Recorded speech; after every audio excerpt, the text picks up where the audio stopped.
హరే కృష్ణ. విదర్భ రాజు అయిన భీమ ఏం చెప్తాడంటే, ఒక రాజ్యంలో వెతికితేనేమో తన కూతురు దొరికింది. ఎన్ని ఎన్ని రాజ్యాల్లో వెతికినా నల్లుడు దొరకట్లేదు. ఇంకా కొన్ని రాజ్యాలకి నల్లుడిని వెతకమని తన భటుల్ని పంపిస్తాడనమాట. భటుల్ని పంపించే ముందు దమయంతి ఏం చెప్తుందంటే, ఏ రాజ్యానికి వెళ్ళినా 4 దిక్కుల్లో నుంచొని మీరు ఇలా చెప్పండి, భర్త అంటే భరించేవాడా, భార్యని వదిలేసి వెళ్ళినవాడా, భార్య చీరిస్తే కట్టుకొని తిరిగినవాడా అని చెప్పండి అని చెప్తుంది అనమాట దమయంతి. అలా అంటే తన భర్త వస్తాడని దాన్ని ఇలా చెప్పంగానే భటులు అన్ని రాజ్యాలకి ప్రకటిస్తారనమాట. ఏ రాజ్యంలో కూడా ఎవరు రెస్పాన్స్ ఇవ్వరు, ఎవరు మాట్లాడరనమాట. ఇంకా తిరిగి అలసిపోయి అయోధ్య రాజ్యానికి వస్తారు వాళ్ళు.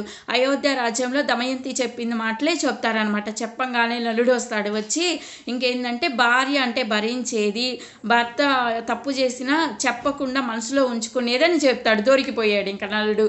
కానీ భటులు ఏంటి, నల్లుళ్ళ చూస్తేనేమో రూపం వేరు మారిపోయి ఉంది, నల్లుళ్ళలాగా లేడు. ఇంకా వాళ్ళు గుర్తుపట్టలేదు. ఇంకా వెళ్ళి ఈ విషయాన్ని దమయంతికి చెప్తారు.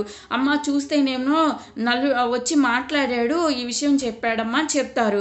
కానీ నల్లుళ్ళలాగా లేడమ్మా, రూపం మారిపోయింది అని చెప్తాడు. చెప్పంగానే ఇంకేం చేస్తుంది, ఆమె మళ్ళీ ఇంకోటి చెప్పమని చెప్పేది.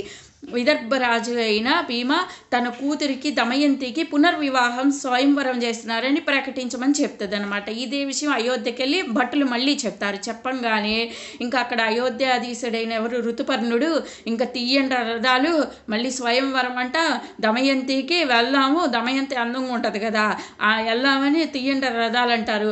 అసలు 100 ఆమడాల దూరం అన్నమాట అక్కడికి.